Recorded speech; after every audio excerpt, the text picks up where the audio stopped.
nós vamos ler o texto que estamos lendo mais para frente, 1 Timóteo 3, do 8 ao 13. E você verá aí que irá falar sobre os diáconos. Olha que bênção, hein? Os diáconos.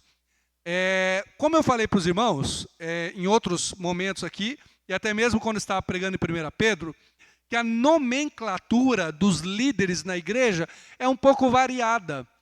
Você vê, por exemplo, na nossa igreja nós temos o pastor, que sou eu, e os diáconos, essa é a nomenclatura, né, da parte ministerial, vamos dizer assim. Tem outros cargos, funções como diretoria e outros líderes, né? Outras igrejas possuem a denominação presbíteros, certamente você já ouviu falar. Há igrejas onde há obreiro, e entre outros nomes também, né? E aqui em Timóteo, nós vemos este nome, diáconos, aparecendo. Em outros locais, como é o caso de 1 Pedro, existe a palavra presbítero ou ancião, que é um outro nome também. Presbítero era um termo para as pessoas mais idosas também, né? Era a junção de um líder mais experiente. Mas enfim, por que eu estou falando isso?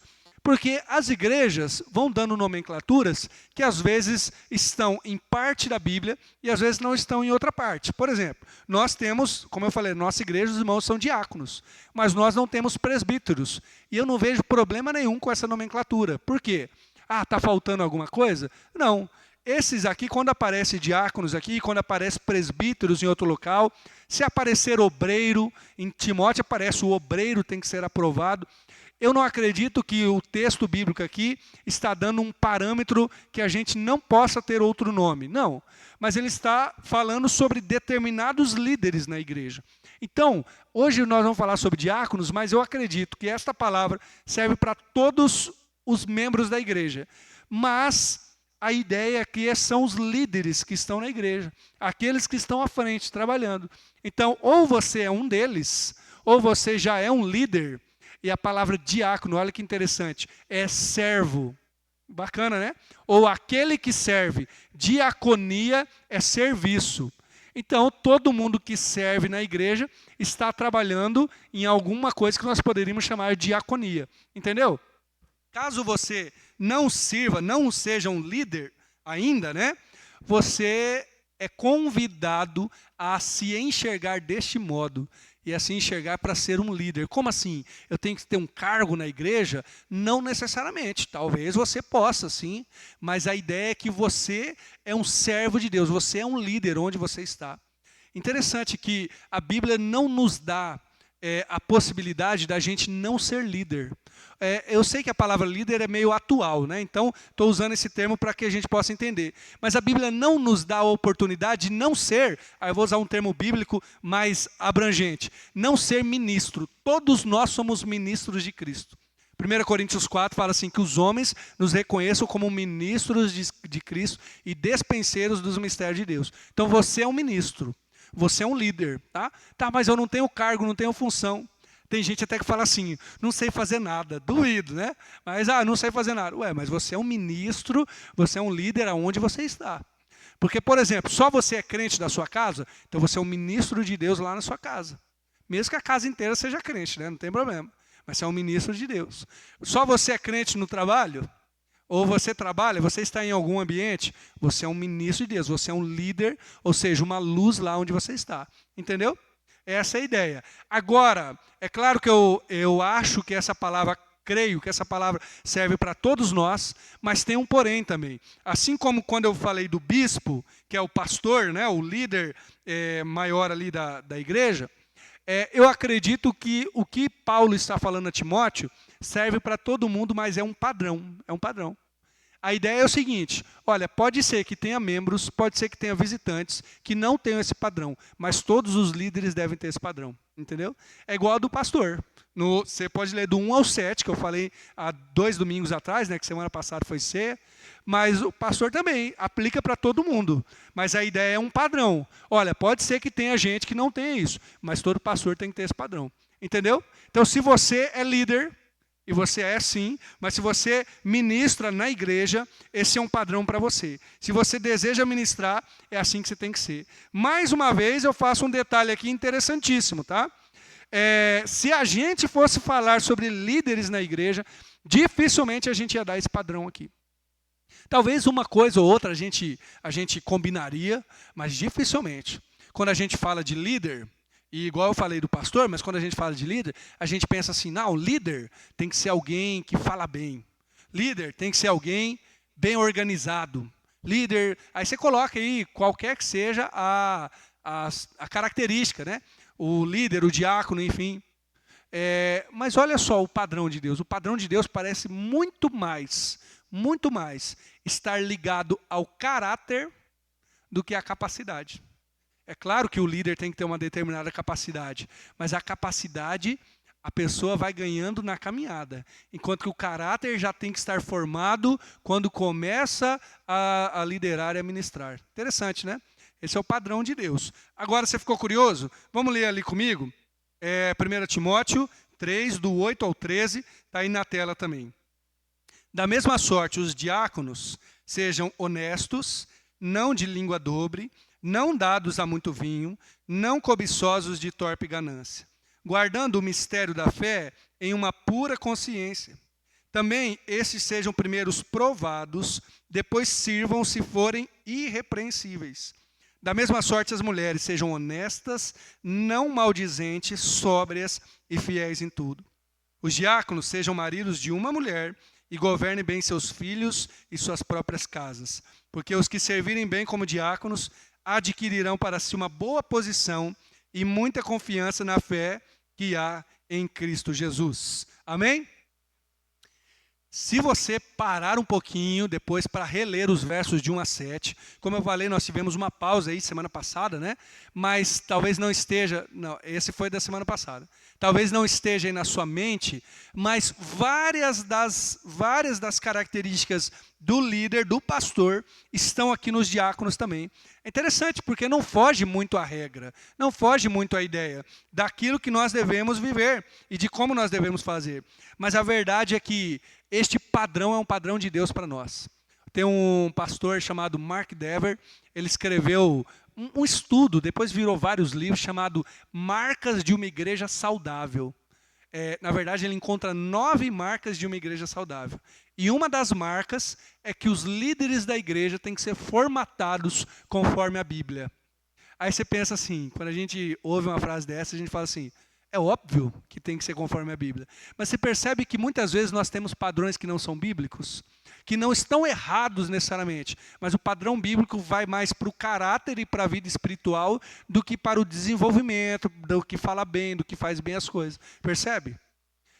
Uma das coisas para uma igreja ser saudável é ter líderes espirituais segundo o padrão da Bíblia. Então já vai um detalhe para mim e para você. Você quer que esta igreja seja uma igreja saudável? Eu quero liderar, quero ser um ministro de Deus. Sou aqui um diácono, sou aqui um líder de ministério, sou aqui alguém que trabalha na igreja, ou quero ser alguém que trabalhe na igreja. Então, o padrão é esse. Esse é um dos, né? Não foge a ideia, a regra. É o padrão de Deus. E aí, a primeira coisa, eu tentei organizar aqui as ideias dos versos 8 ao 10, ele vai dar várias características que eu diria assim, que o líder, ou o diácono, enfim, o ministro de Deus, tem que ter uma vida completa, uma vida completa. Olha, o verso 8 ao 10, depois a gente pode reler, mas você vê que foi apresentado aqui algumas áreas da vida de uma pessoa. Está em alguns aspectos sobre a vida dela. É interessante uma coisa, né? Que todos esses aspectos dizem respeito à característica da pessoa, né? É algo interno, mas que transparece. Veja só, vou ler um deles só, ou 2, pode ser. Sejam honestos. Está vendo? Honestidade, é claro que tem a ver com a vida que a pessoa leva. Não tem como eu dizer assim, fulano, eu roubei você, mas lá no fundo do meu coração eu sou honesto. Não tem como, né? Eu menti, eu reconheço que eu menti.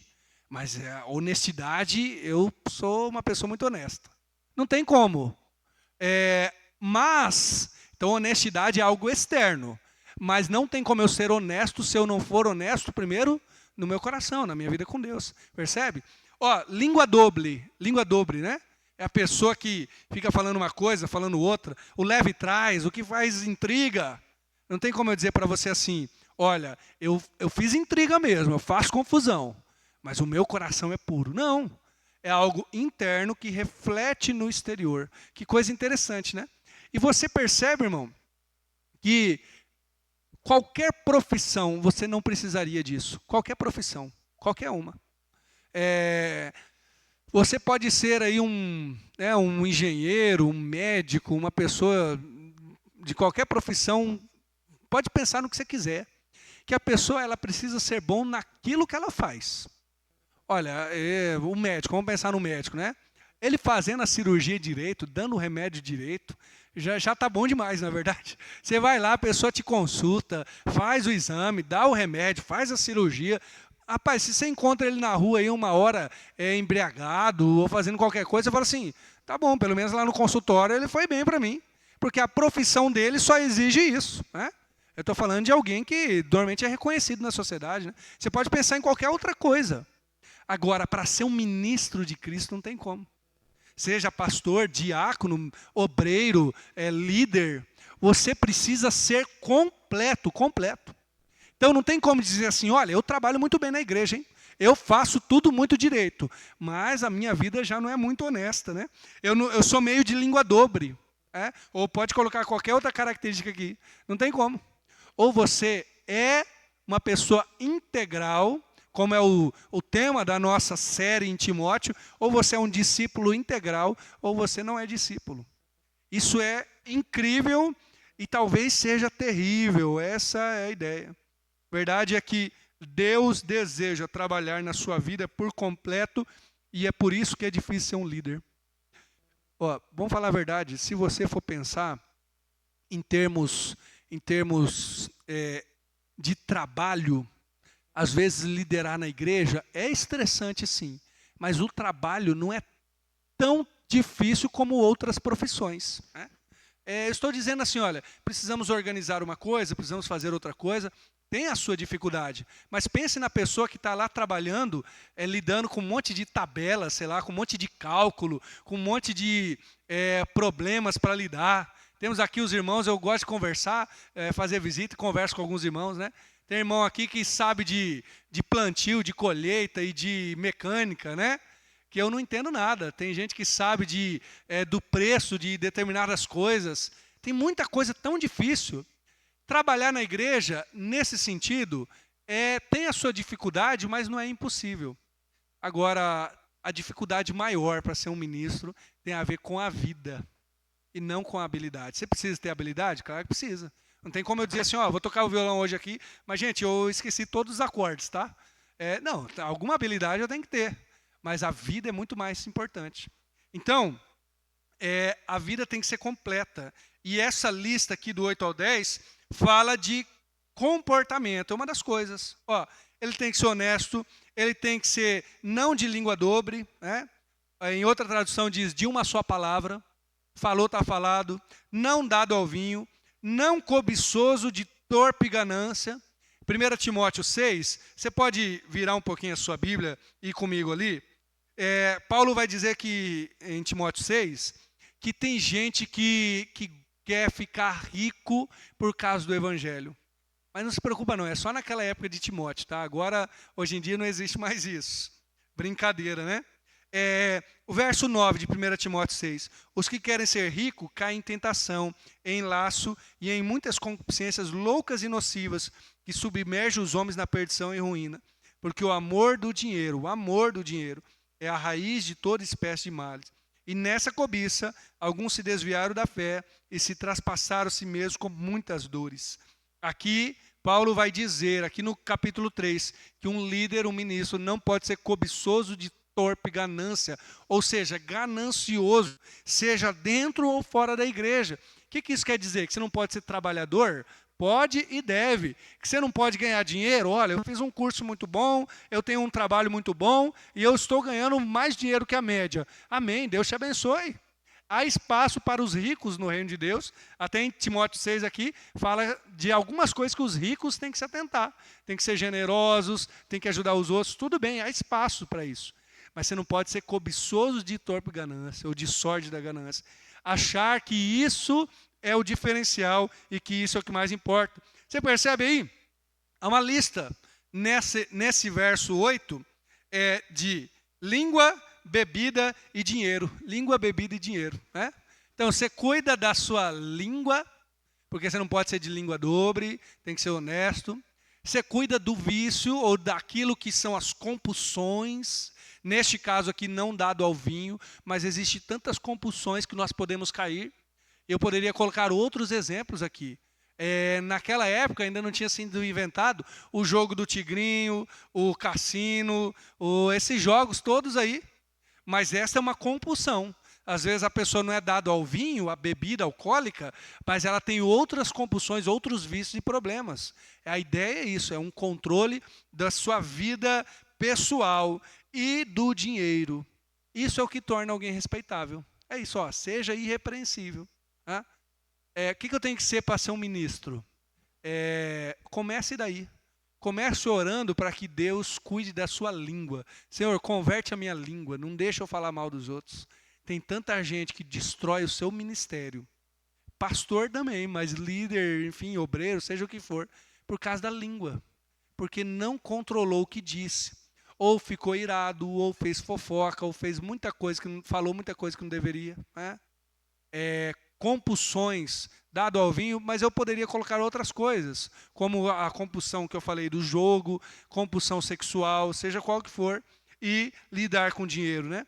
Mas como fazer, então, para ter controle sobre isso? Imagine que você, fazer uma coisa hipotética aqui, você se converta ao Senhor e você seja um viciado no vício do álcool.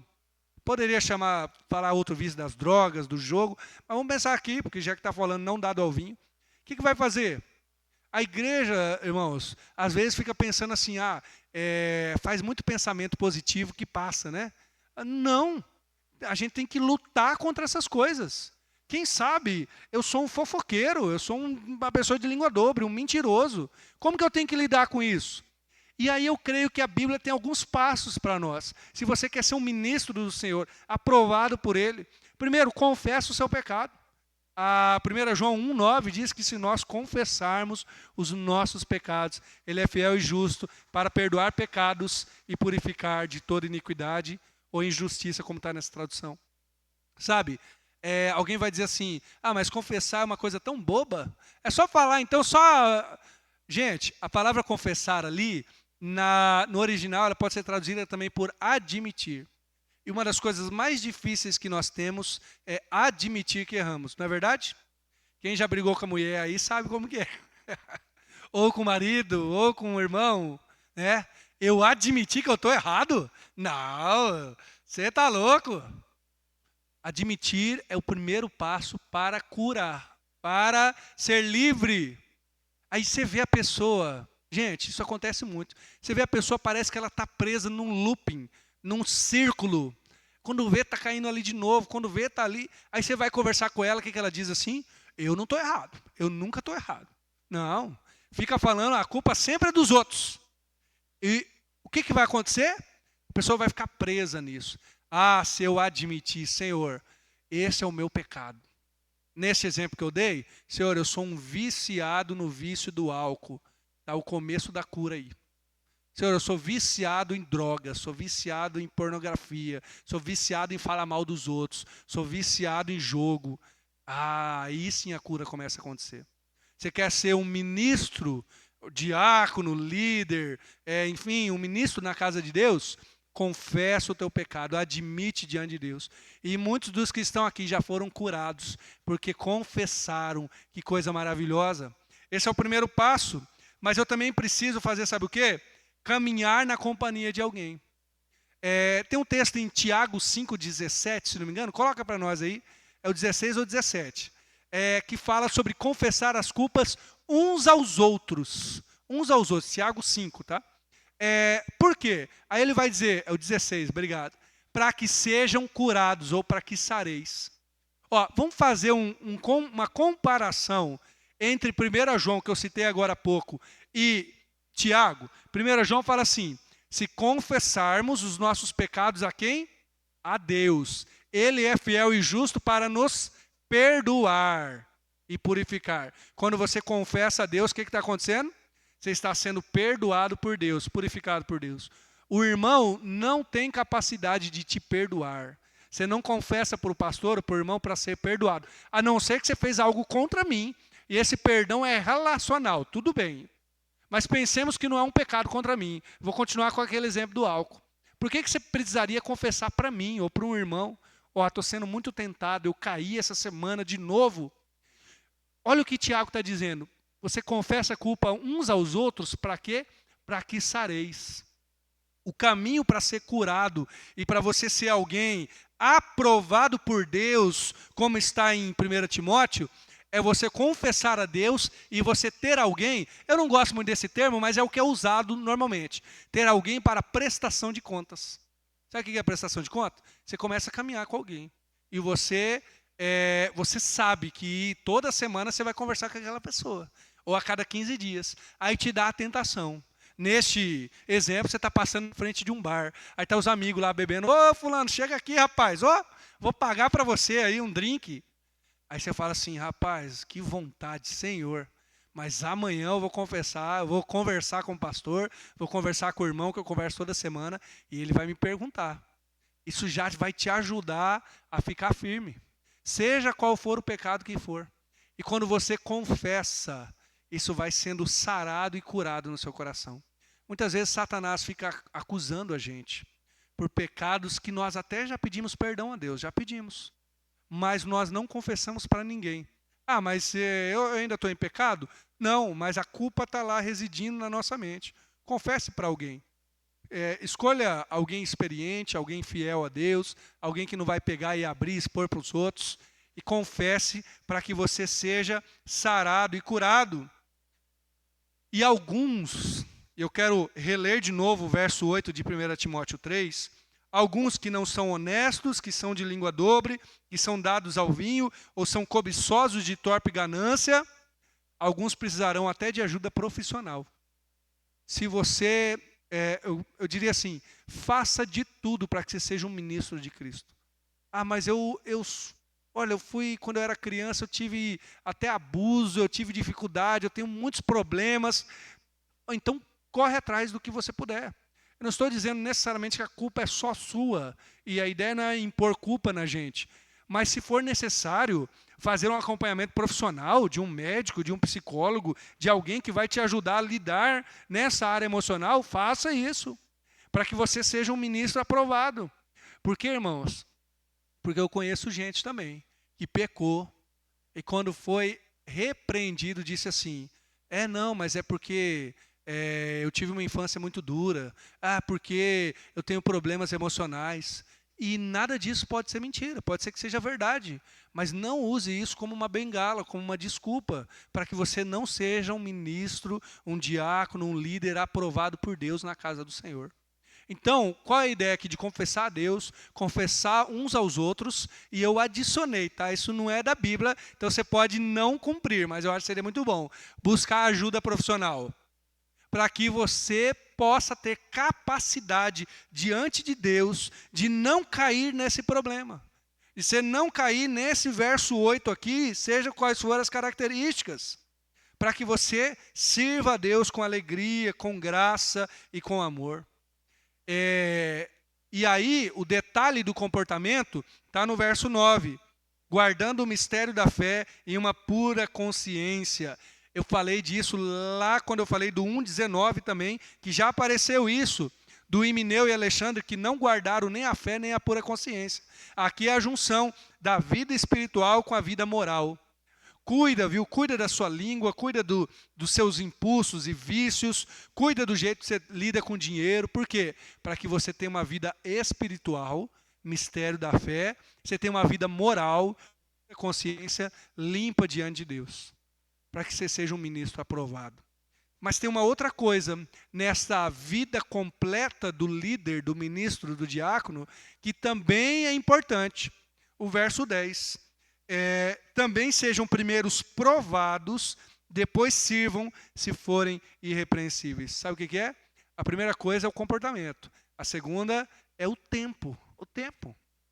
Lembra que eu falei sobre os novos na fé? Eu disse que eu creio que em média uns 2 anos para a pessoa se considerar nova na fé. Então, se você tem mais de 2 anos de crente, eu já nem te considero mais novo na fé. Tá? Mas independente. para que você seja um ministro, um líder na casa de Deus, você tem que ser provado. É interessante que essa prova se dá em duas etapas. A primeira etapa é a etapa, realmente, a passagem do tempo, mas depois um crescimento gradual, continuamente. E aí há uma pergunta até que eu faço recorrentemente. Talvez você já tenha aí 20 anos de crente, 10 anos, 50 anos de crente, mas você tem 50 anos de crescimento? Como eu falei, eu tenho 25 anos de convertido. Me converti no ano 2000. Mas eu oro para que não seja 25 vezes o primeiro ano. Tem gente que está na imaturidade. Você olha e parece que tem 1 ano de crente, mas tem 25 anos. Entende? Então, que o crescimento seja gradual. Essa é a ideia. Os líderes, os ministros de Deus devem ser formados por uma aprovação gradual de quem, irmãos? Da igreja. É a igreja que vai olhar e vai provar essas pessoas. E leva tempo para você ser provado e aprovado. Tempo e dedicação. Você pode estar aí há 25 anos, mas fazendo coisa errada, então não vai estar aprovado. Mas o tempo e a vida com Deus vai aprovando você. Outro detalhe interessante, tá? Às vezes nos dá uma vontade de sermos aprovados pelos outros, aprovados por nós mesmos. Busque a Deus. Cumpra o verso 8 aqui, ó. Verso 8. Não seja, vou repetir, não seja de língua dobre, seja honesto, não seja dado ao vinho, não seja cobiçoso de torpe ganância, ou, enfim, sirva a Deus e deixe que Deus aprove você. Deixe que Deus aprove você. E aí eu quero usar uma sabedoria popular para você perceber como que é Deus quem vai fazer. A sabedoria popular vem de um grupo de filósofos, gosta da filosofia, né? Mas lá na época da Grécia Antiga, eu não lembro qual que era esse grupo de filósofos, e aí um filósofo elaborou assim, como deve ser o elogio. Também já falei para os irmãos, não lembro em que momentos, foi domingo, outra etapa. Eles elaboraram a ideia do círculo do elogio. E a brincadeira é que quanto mais fechado o círculo, menos ele vale. Então veja só, por exemplo, imagine que eu vá me elogiar. E eu diga assim para você, gente, essa pregação está maravilhosa. Olha que coisa, gente, que pastor, hein? Sou eu. Aí você vai olhar e falar, olha que orgulhoso. Meu Deus do céu. Ele mesmo se elogiando. Não serve para nada meu elogio, para mim. Agora, se eu te elogiar, é outra coisa. Agora, pense que é alguém me elogiando. Alguém. Olha que pastor maravilhoso. Aí você vai olhar quem que é. É a Anne e a minha mãe. Falar, peraí, já está difícil, né? Já melhor do que ele, que o círculo já expandiu um pouco mais, né? Mas também. Agora, se tem alguém me elogiando, é um pastor lá da Europa que, opa, olha, esse elogio já é melhor. E o círculo ficou mais longe, percebe? E é assim com você, tá?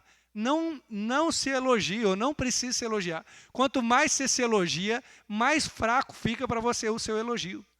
Deixe que outros percebam.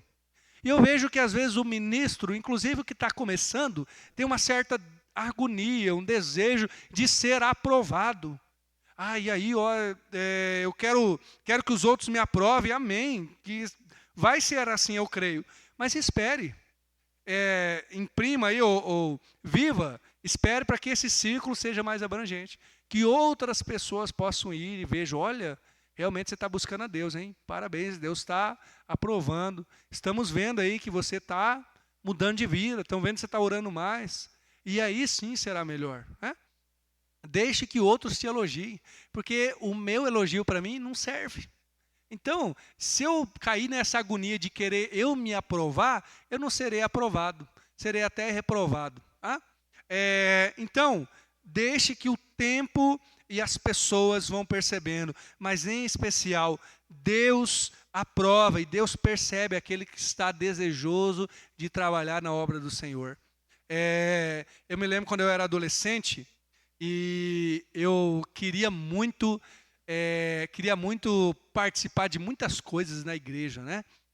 Eu já tocava no grupo de louvor, mas eu, como qualquer adolescente, na época não tinha YouTube. Olha só de que ano que eu sou, né? Mas não tinha YouTube, não tinha internet. Tinha internet um pouco, mas não tanto. Aí eu olhava os DVDs, né? VHS, eu sou da época do VHS, pessoal. Então, assim, era fita cassete, né? Ou fita de vídeo. E depois os DVDs, e assistia aqueles ministros que eu gostava muito, pregador, e eu olhava e dizia, Deus, o Senhor não vai me chamar, e que é isso? Eu lá no alto dos meus 15, 16 anos, achando que o tempo estava passando e nada estava acontecendo. Né? Deus tem um tempo para tudo. Então, coloque-se diante de Deus, busque a Ele, ore, clame ao Senhor, deixe que Deus aprove e chame você para a obra dele no tempo certo. Tá? Qual que é a sua parte e a minha? Cumpra o verso 8. Cumpra a sua vida com Deus, o seu comportamento, ou seja, sua vida diante dos outros. E Deus vai abençoá-lo. Se forem irrepreensíveis, serão chamados para servir. Que coisa maravilhosa, né? Tem um pastor, ele diz que quando buscava líderes, seja pastores auxiliar, diáconos, líderes de ministério, ministros, ele empregava os 3 Cs. Também já compartilhei com os irmãos em outro momento. Mas os 3 Cs é interessante. Ele olhava para um líder que ele queria chamar e ele viu o primeiro C, é o C da capacidade. Igual o exemplo que eu dei. Se chamar alguém para tocar, a pessoa tem que saber tocar o violão, tem que ter aquela capacidade para aquilo que vão estar chamando ela, senão não tem como. O segundo C é o da combinação. Eu vou continuar usando esse exemplo. Imagina se eu chego para tocar violão e eu falo assim, não, mas eu não gosto de nenhuma música que vocês tocam aqui. Para eu tocar, vai ter que tocar outras músicas que nunca tocaram. Peraí, então não combina. Você pode ter capacidade, mas não combina, então amém. Pode servir em outro lugar. Mas o terceiro C, e o mais importante, é o do caráter. E esse pastor dizia o seguinte, qualquer pessoa que ele fosse chamar para trabalhar, em qualquer área, ele fazia essas três etapas. Mas, se a pessoa tinha um bom caráter, se ela é aprovada mesmo na sua vida pessoal e espiritual, ele dizia assim, olha, capacidade a gente consegue treinar a pessoa. Combinação, se a pessoa estiver aberta, a gente começa a ensinar ela. Fala assim, olha, aqui a gente toca tal música, aqui a gente faz desse jeito. E ela vai aprendendo. Mas caráter é irremediável. Caráter não tem como. Ele dizia, não tem como eu chamar um pastor para ser auxiliar, um líder para liderar um ministério, e essa pessoa tem um caráter dúbio. E alguém dizia assim, não sei, eu vi essa pessoa fazendo algo de errado. E ela não se arrependeu, e ela não mudou. Opa, então ele não chamava para trabalhar com ele. Acho interessante isso, né? Por quê? Para a gente ser líder, para a gente buscar e servir, nós temos que ter um caráter aprovado por Deus. Eu pergunto para você, você tem esse caráter? Você pode, é claro que você não precisa se auto-sujeitar, ser autocomiseração, como se diz, né? Não, eu sou um coitadinho, não sirvo para nada. Não, veja essa lista aqui do verso 8. Você tem um caráter aprovado diante de Deus? Se você não tem, busque ao Senhor. Corrija, não deixe, seja irrepreensível, que ninguém tenha nada do que falar para você. Ou melhor, se for para alguém falar de você, sabe quem que deve falar de você? Você mesmo.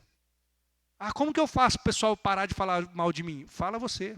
Olha, irmão, estou aqui na frente, quero admitir tal e tal coisa. Amém. Entendeu? E o seu caráter seja aprovado. E se o seu caráter é assim, aguarde, porque Deus vai te colocar em várias situações, seja na igreja, seja onde você estiver, para que você seja um ministro de Deus. Para que você seja chamado por Ele. E aí nós vamos para o verso 11. O verso 11, gente, fala das mulheres. Olha que interessante. Da mesma sorte as mulheres sejam honestas, não maldizentes, sóbrias e fiéis em tudo. Aí, mulheres, sobrou para as irmãs, né? Você percebe que em Timóteo, de vez em quando ele fala sobre as mulheres. E aqui, por que ele está falando das mulheres? Se ele já falou das irmãs na hora do culto, mas tem um detalhe, né? Tem uma discussão aqui interessante, porque não existe na Bíblia a palavra diaconisa. Não existe na Bíblia. É uma tradução nossa, né? Então, tem a palavra diáconos e a palavra mulheres. E aí, qual que é a discussão? Alguns vão olhar aqui e vão dizer assim, não, ele falou para os diáconos e ele está falando para as mulheres de modo geral, ou para as esposas dos diáconos. Mas vários pontos, e aqui eu não quero ler para os irmãos todos, mas tem vários argumentos que me faz pensar que esse verso 11 é para as mulheres diaconisas. Para as mulheres, não só esposas dos diáconos, mas para as diaconisas. E aí, traduzindo para nós aqui, para as mulheres que são líderes na casa do Senhor, seja onde for. Quer ver um dos motivos? Quando falou do pastor, dos versos 1 a 7, do bispo, né, que é o pastor ali, não falou da mulher do pastor. Aí se fosse pensar numa situação bem interessante, se está falando da mulher do diácono, por que não falou da mulher do pastor? Não, o que parece é que está falando das mulheres que são líderes, que são diaconisas, ministras, seja lá como usarmos esse termo. Essa é a ideia. Mas o que ele fala para as mulheres? Se você perceber, é uma lista muito parecida com a dos homens. Eu estou aqui o verso 11 e o verso 8. Você tem a sua Bíblia no papel igual eu, fica mais fácil para você ver. Olha, fala que tem que ser honesto, as mulheres também têm que ser honestas, né?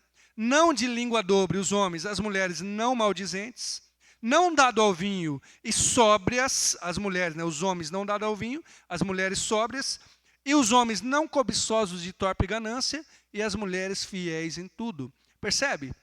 É uma lista parecida um com o outro. Uma coisa tem a ver com a outra, uma coisa tem a ver com a outra. Mas por que não é igual, então? Se fosse a mesma coisa, ele poderia lá no verso 8 falar assim, olha, os diáconos e as diaconisas, os diáconos e as mulheres. Mas ele está dando uma lista um pouco diferente, né? Ou seja, com tons diferentes, com tendências diferentes, né? Mulher gosta da palavra tendência, né? Tendências diferentes, né? Por quê? Veja só, para o homem, eu creio que existem tentações que são mais possíveis e características ao homem e tentações que são mais características às mulheres. Isso não quer dizer que você, homem, não possa ser tentado em uma coisa que é mais característica da mulher. Mas existem tendências, né? Por exemplo, das mulheres aqui, não apareceu não dado ao vinho. Por quê? Olha, me parece ser muito simples. É só você sair agora e ir nos bares daí, da vida, não agora, depois do culto, tá? Mas você vai ver que é difícil ter uma mulher num bar. Não é verdade? É difícil. A tentação do ser dado ao vinho é muito maior para os homens. E tem mulher? Tem, claro. De vez em quando deve ter. Mas é muito mais para os homens. Outro, para os homens ali, o verso 8. Não cobiçoso de torpe ganância, né?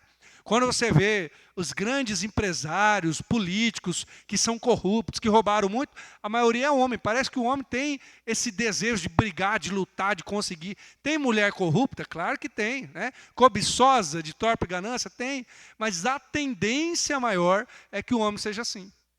Aí as mulheres falam assim, ai, que benção, que coisa boa, né? Mas olha o que o verso 11 diz, né? Sejam honestas, não maldizentes, sóbrias e fiéis em tudo. Sabe por quê? Nesta percepção das Sagradas Escrituras, a tentação da mulher é ser maldizente, ser murmuradora. Talvez não ter uma língua dobre necessariamente, mas uma língua que murmura. Por que isso pode ser uma tentação para a mulher? Aí depois as irmãs vão me corrigir ou me bater, né? Não sei. Mas assim, normalmente a mulher ela pensa mais rápido que o homem, né?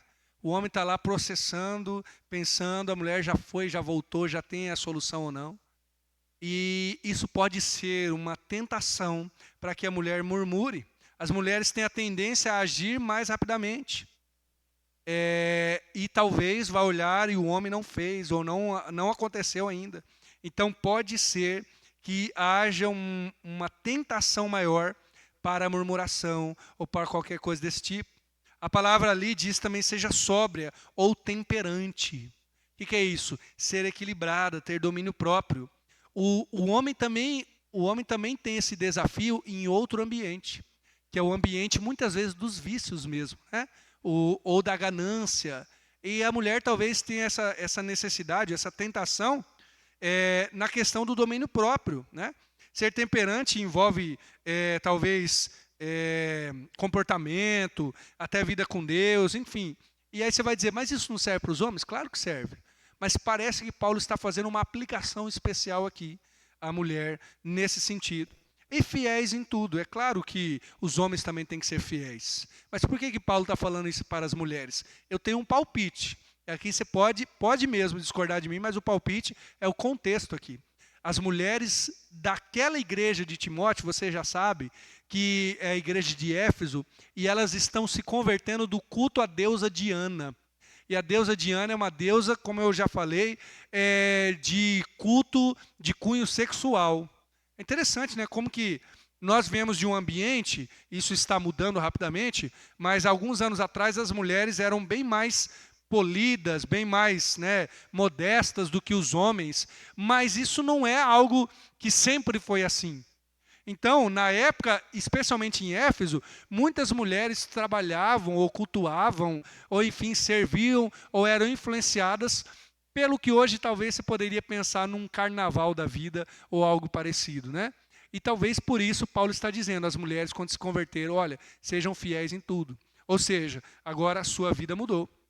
O padrão de fidelidade não é perguntar mais se pode, porque a cultura deixava, mas sim se cabe a mim fazer isso. Eu acho que isso deve ser aplicado a todo mundo, né? Certamente. A terceira coisa aqui, que está no verso 12, é a família do líder. A família do líder. Os diáconos sejam marido de uma mulher, governe bem seus filhos e a sua própria casa. Você quer ser um servo de Deus, quer ser um ministro de Deus? Você não precisa necessariamente ser casado, tá? Para quem é solteiro, não tem esse problema. Mas se for, tem que ser fiel.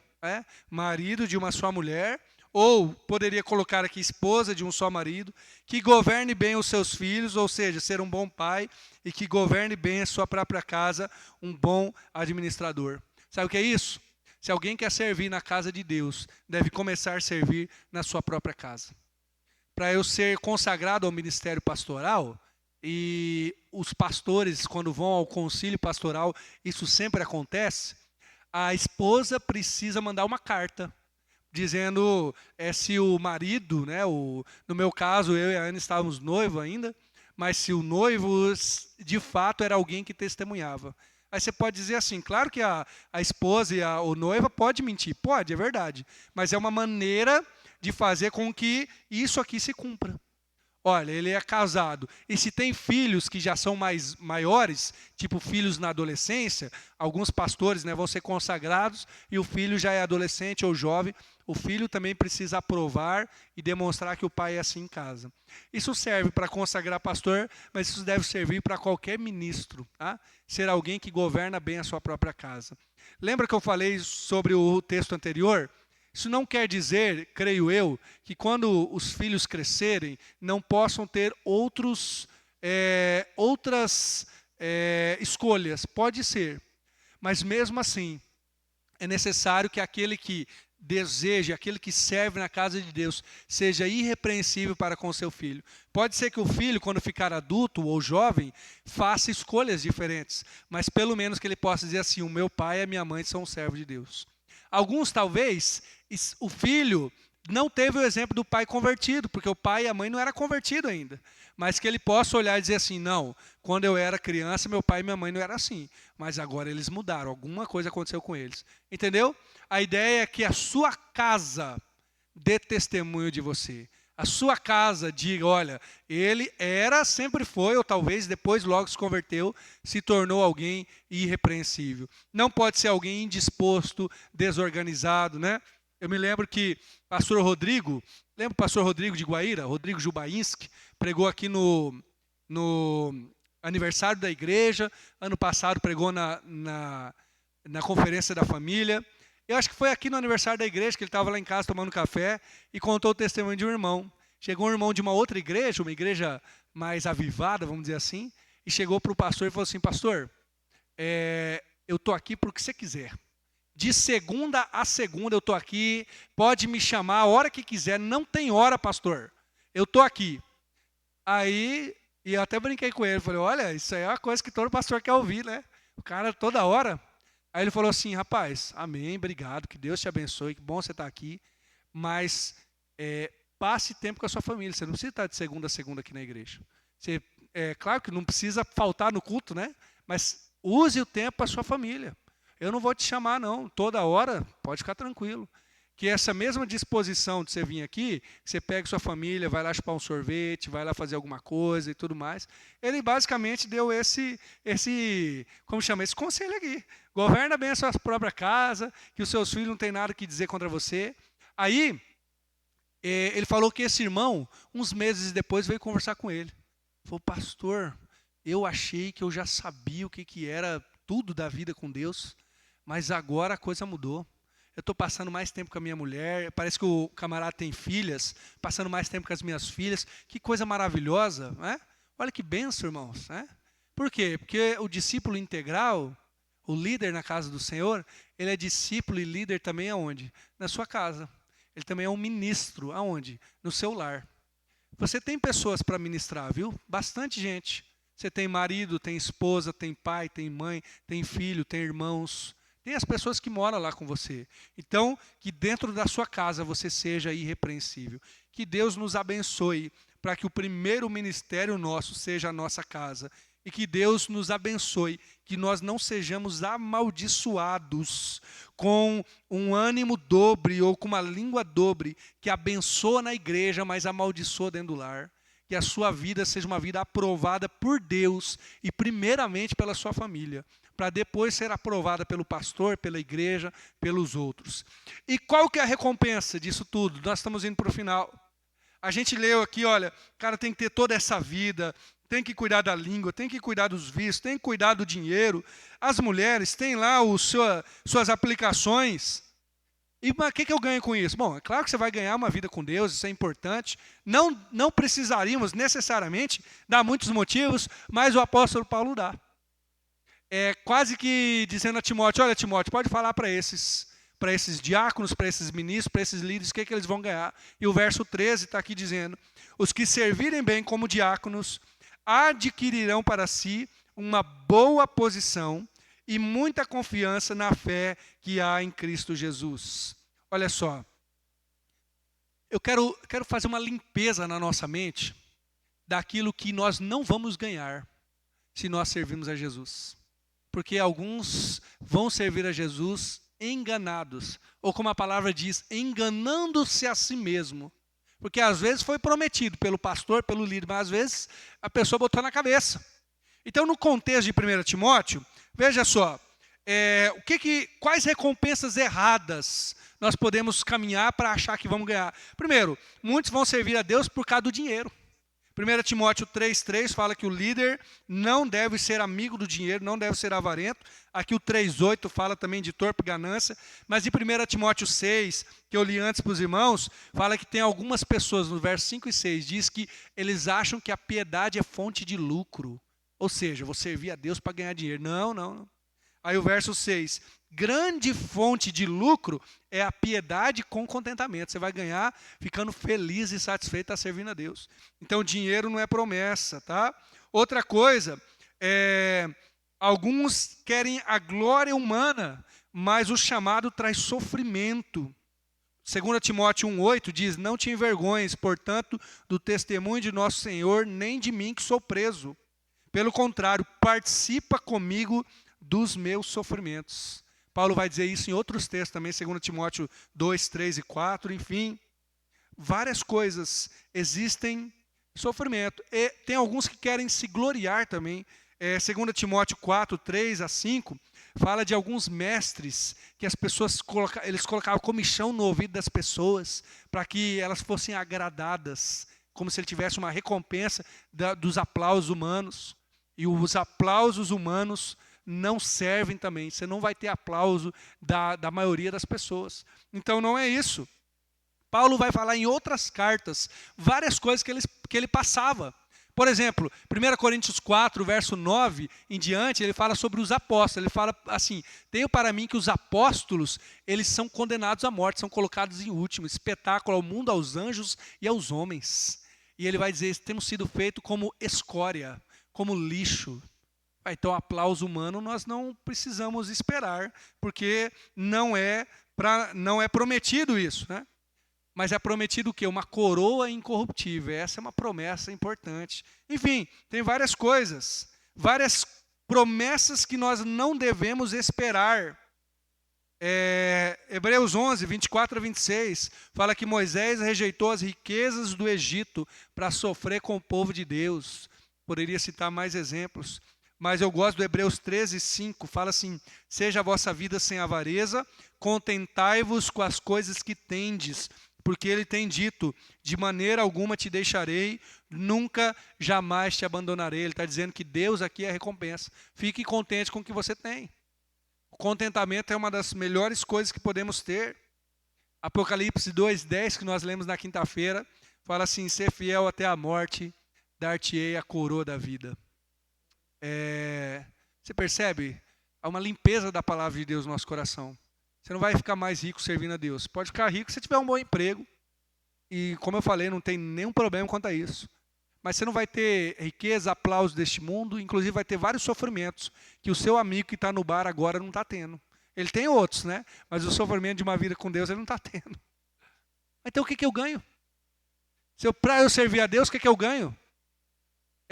Paulo está dizendo aqui então, os que servirem bem adquirirão, primeiro, para si uma boa posição. A tradução poderia ser assim, um local elevado. Peraí, eu não estou procurando glória? Então por que eu quero ter uma boa posição? Paulo está dizendo, você não vai ser famoso, não é isso. Mas Deus honra. Deus honra.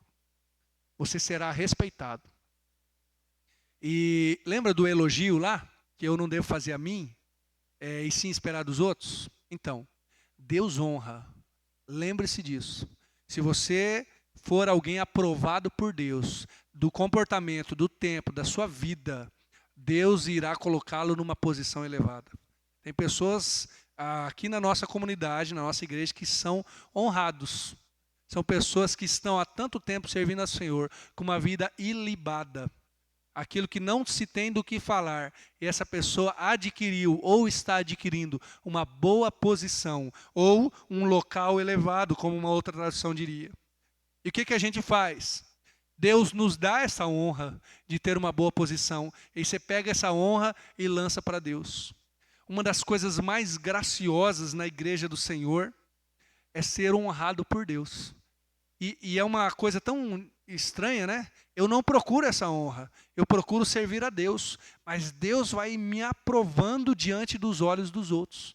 E há um local elevado, em que às vezes a pessoa tem uma honra, em que quando a pessoa fala, não é porque está mandando, não é porque está querendo que todo mundo lhe obedeça. A pessoa não precisa nem gritar, mas a pessoa fala e os outros vão dizer assim, opa, vamos no mínimo considerar o que essa pessoa falou.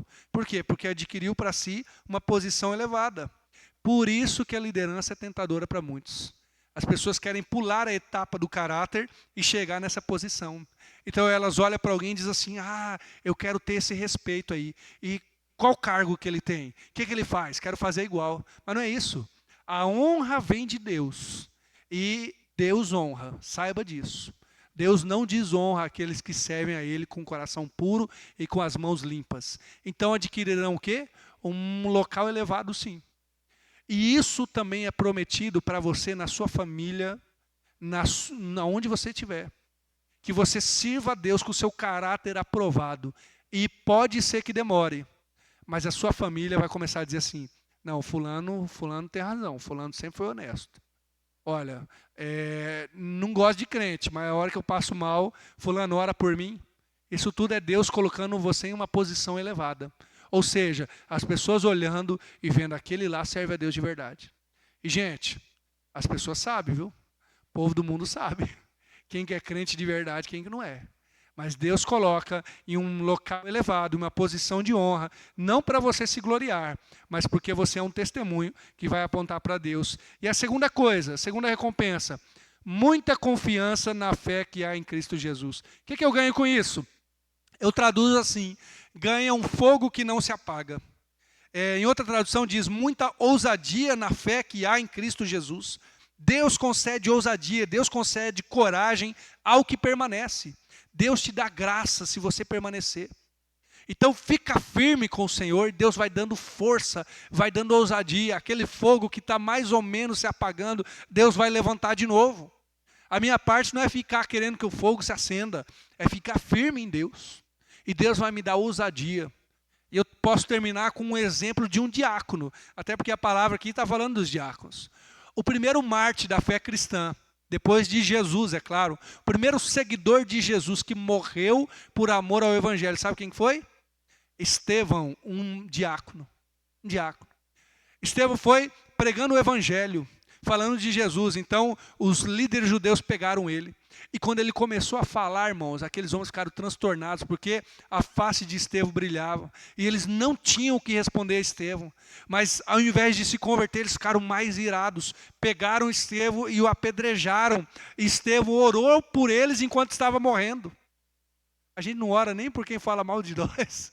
Os caras estavam apedrejando Estevão e ele orou por eles. Mas mais do que isso, ele viu o céu aberto e Jesus à direita do Pai. Mas tinha mais uma coisa. Jesus estava em pé, não estava sentado não. Estava em pé, pronto para receber Estevão.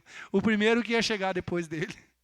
Que coisa maravilhosa. O que você vai adquirir se você for aprovado por Deus? Muita ousadia na fé que há em Cristo Jesus. Você quer ter esse fogo que não se apaga? Porque às vezes a gente fica reclamando, né? Ah, mas eu era mais animado. Fica firme, porque Deus reacende o fogo.